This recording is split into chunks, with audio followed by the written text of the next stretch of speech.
Good afternoon, Dr. Gary on the road. We sell dental practices nationwide. Today's topic is buying a dental practice. Buyer confused whether to purchase or keep working for a DSO. We'll get into this question and hopefully provide you some great answers. As you know, now we're in 28 states. We have 10 employees, and we've been doing this including 2 CPA accountants. We've been doing a dental practice brokerage for 13 years now, and we've expanded to 28 states. So we're excited about that. Now, we're available to you every single day except Christmas and Easter when we take off.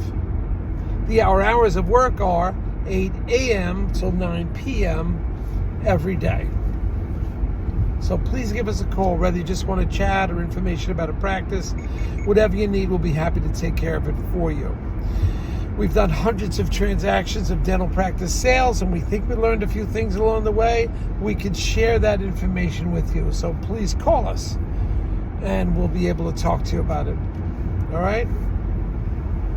Now, the information you're about to hear is for entertainment purposes only. It is not legal or business advice. Okay? If you're thinking about selling to a DSO, corporate dentistry, call us first. If your practice is large, at 1.5 million, 6 operatories or more, give us a ring because we know about them. We don't work for them, but we will pull them in on certain deals. And often they will pay our commission. And also there's no commission to the seller with the more expensive DSO deals. And when you work with us, we'll get your legal fees reimbursed upon successful closing. We've done that multiple times, based on criteria, of course. But we've done that so many times. Now, today's topic is an interesting topic because we got a message from one of the doctors that wanted to keep working for the DSO and making big bucks, mind you, and potential of equity in the company. In the DSO, I guess really the parent company, there'd be equity in that company that he can cash out at sometimes. It is lucrative, you're making a lot of money. You don't have to worry about your own office. It sounds great until the day you get disabled. That's my suggestion. It's a great opportunity until the day you get disabled. Then your income goes down to zero at the DSO. Zero. That's it. It's over with. Now, if you own your own practice, you can get friends to work for you, other dentists. You can get hygienists in there working. A lot of other opportunities for you.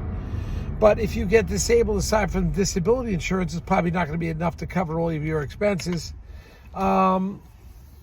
You have no income coming in and you can't work. You can't go to, they're not going to pay for your work. You're not there. You're not a producer. You're not collecting anything. So that's not happening. So that's something you have to remember. That's one thing. So the doctor was talking about the stock options they give. Granted, if you're like an Army type of fellow or gal, and you don't ever want to have your own practice, it is true, the stocks that some of these DSO can give is worth 2 to 2.5 times when they recapitalize the amount. You're not going to get that anywhere. Just not going to get it. I wish I could buy some of that stock. You can't buy it.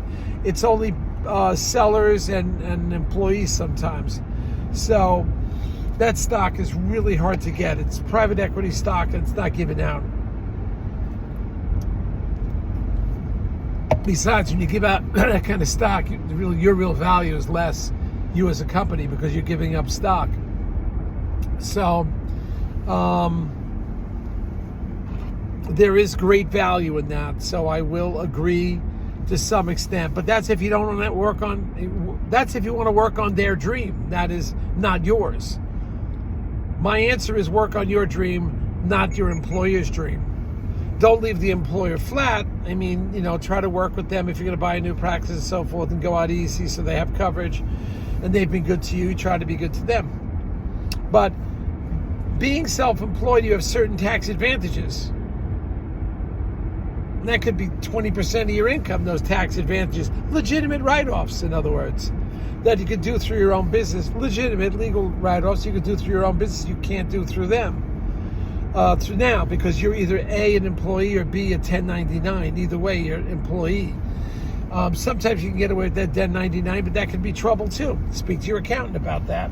So you should really be working on your dream. This thing with disability is a very big deal, I find. You get disabled, your income goes to zero, except for a disability insurance, which is never enough to cover. Or you go, you have your own practice, you get disabled, and somebody can work for you within 24, 48 hours. It's still your practice. Still have income, and the hygienist will still be working. All right? Gotta put my glasses on. Excuse me, it's bright out here. Woo! So that's what will happen there. There's so many other areas to be self-employed. Setting up your own schedule, freedom. It goes on and on to dress the way you want, materials you want to use, the staff you want to hire. There's no end to it. There's nothing like being self-employed. I mean, I could forget it. I'm not working for anybody else.